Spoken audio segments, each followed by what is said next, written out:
Madia to the stage. So, apparently, when I grow up, I'm supposed to be a gardener. If not a gardener, a roof painter. If not a roof painter, maybe a maid in a small, danky hotel. Or I'm supposed to be a gangbanger. Or if we're gonna get really into it and really mature about this, I'm supposed to be some sexy sex pot with a humongous breast and humongous ass, alright?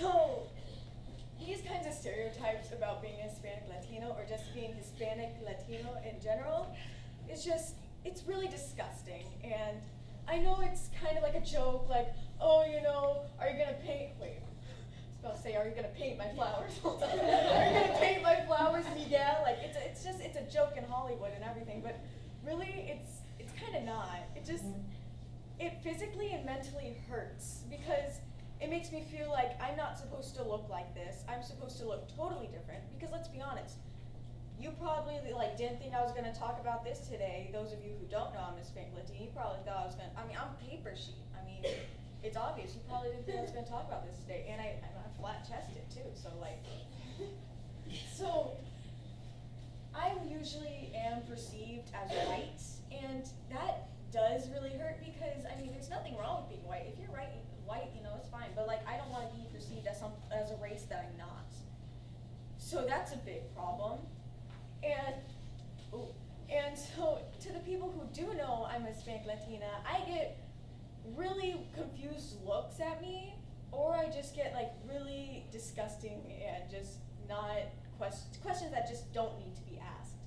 For example, when I was 5, you know, a little tater tot, there was this one lady that worked at our school. We'll call her Brenda. And so, I mean, I was reading my book in the library. So she walks up to me. She's a grown up. She's like 70s, all right? And so she looks at me and goes, Madia, when your mom gets mad, does she yell at you like, blah, blah, blah, blah? And I'm like, what is that? And she's like, Spanish. And I'm like, what do you do? That's apparently Spanish. So, I mean, I was 5, so I didn't really think much of it. I thought it was a funny joke, but she was dead serious. And that scares me, because looking back at it, I can see how ignorant that was. And I get a lot of questions like, shouldn't you be fluent in Spanish? Why are you so pale? I don't tan, I'm sorry. It's really hurtful questions. And, hold on, I have to look at my note cards. So this brings me to a story in art class, because you know us Hispanics love painting roofs. Anyway, so there are these 2 girls sitting at my table talking. I'm just going along, painting my roof. And so one of them says to the other, you're Cuban, you should know what the backyardians are. I don't even know what they were talking about, but I heard that. And so I immediately, my adrenaline rush kicked in, and so I just gained all this confidence. And so I whipped my head around and said, hey, I'm Cuban, I have no clue what the backyardians are. She whipped her head around, and I don't know how to describe it, her stare was just like an icy cold anger thing. And she looked at me for full minute. It felt like forever, actually. But I was just standing there and so after what seemed like billions of years, she lets out a little laugh and then says, no, you're not. I wasn't, apparently to her.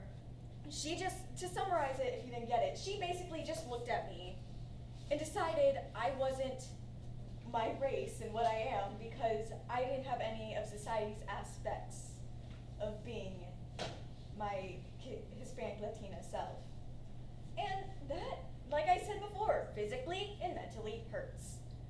So later that day, I asked my mom, hey Mom, do I look like a Hispanic Latina? So you know how moms get when their child's self-image starts crumbling to the ground. And so she whips her head around, and it's just there was sadness and just sternness in her eyes. And she says in a soft voice, which was surprising by the stare she was giving me, Madia, that is not okay. You look like a Hispanic Latina because you are a Hispanic Latina. I mean, thanks, but I mean, it kind of helped for 5 minutes or something in the back of my head just kept saying to me, no you're not, that's not what society thinks, you know, society's gonna think you're just a white person. I'm like, not a white person. It's like, I know, but society's gonna think that.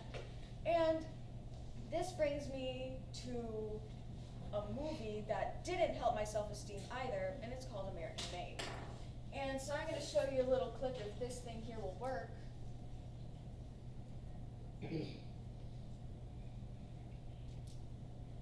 Oh, are you guys over 13 or something? Okay, I'm not gonna play it all though, so don't get too excited. You know, I've been called one of the wealthiest men in America. CIA, DEA, White House. I've made a fortune working for them boys. Barry Seal, top of your class in the Civil Air Patrol. Pilot like you, Barry, shouldn't be flying buses. Welcome to Miami. Welcome to Seattle. Welcome to Bakersfield. You should be serving your country. You're CIA. Okay, I am so sorry. I actually need to skip through this because it's long and just keeps going, so. Doing it for the good guys. Yeah. Hola. Best reconnaissance photos I've ever seen. You are an airline pilot. That's how you support this family. This is gonna be good for us. So I don't know, oh, she's so pretty. Okay, I don't know what you guys acquired from that, but what I got, like, if you noticed, those people whose names showed up, you know, they're the bad guys, I think, I'm pretty sure. They're the bad guys, and so they're the drug dealers across borders. And so they're Hispanic. They're Hispanic Latinos. And I know this is based on a true story, so you're gonna be like, but Madia, this was real. Well, actually, the way they make it, it's just, they make it so everyone who's a drug dealer is some type of minority. And if you're Hispanic and you're a drug dealer, you're wearing your cargo pants, you know, your freaking Hawaii shirt with your Cuban cigar, even though this is not really in Cuba, and your little Russian roulette gun. I'm Cuban, I should know this. It's revolver, yeah. So it's just, it shows how much these stereotypes really go in, because the way they make the movie, even though it is a true story, the way they just make it, it's saying, hey, if you look this way, you know, if you act this way, if this is your culture, you're a gangster. And I'd like to think I'm gang, but actually I'm not. So this, I don't know how to click out of here. I feel as though our government probably got something from this because, well, our president at least. There is a tweet from our bigot of a president that states, hold on, let me, That one. yeah, this one. Yay, I did it. Click on the flip, yeah. Friend. Oh, snap. So, this is, I swear to God, it's racist, guys. So this is a tweet from our bigot of a president. And as, I'm gonna skip through it because it's a lot of just unnecessary loads, but it says, with it, and we must continue building the wall. Democrats are protecting MS-13 thugs. Again, don't know what you guys got from this, but what I got from this was people who are trying to cross the border, trying to have a better life for them, their family, their children, so they don't grow in poverty, so they don't get killed on the streets, so that they can actually be happy in life, are, ladies and gentlemen, MS-13 thugs. Okay, and this just kind of shows how ignorant and how much these stereotypes can spread. All right, they spread to the point where our government has to discuss about this.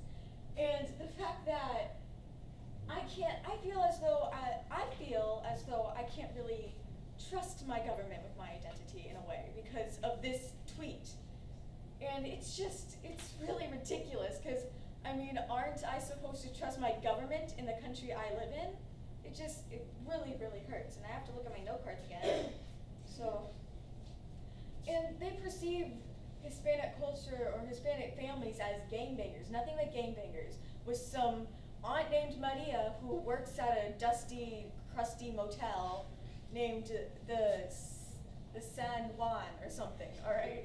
So, but that's not our culture. Our culture is beautiful, it is colorful, it's amazing because the family I know, the Hispanic family I know, doesn't go around killing a cousin named Miguel every 5 episodes, all right? We stick with each other, like, and we don't stick each other like gang brother, like, no. We stick with each other like we'll keep in contact with each other, because we're spread all over the place. You can't catch us, none of you. So we're spread all over the globe, but we still keep in contact with each other. We'll still call each other up. Maybe it's been like a year or maybe 2 years since we talked to each other, but we'll still keep up. And we have very strong family bonds. The food, ooh, the food. If you've had the food, you know, it has this nostalgic sensation. Like, you may have never even tried it before, but it just brings back these happy thoughts. And the music has you flowing. Even if you hate dancing, you can just like freaking b-boy in the middle of just some type of Walmart while listening to music. It's a beautiful culture, and it's being painted as this disgusting and hated and just drug lord all over the place prison cell thing. I don't know how to describe it, but it really disgusts me. And I feel as though society really needs to accept us as the loving, the caring, and the just amazing Hispanic Latinos we can be. Thank you, and good night!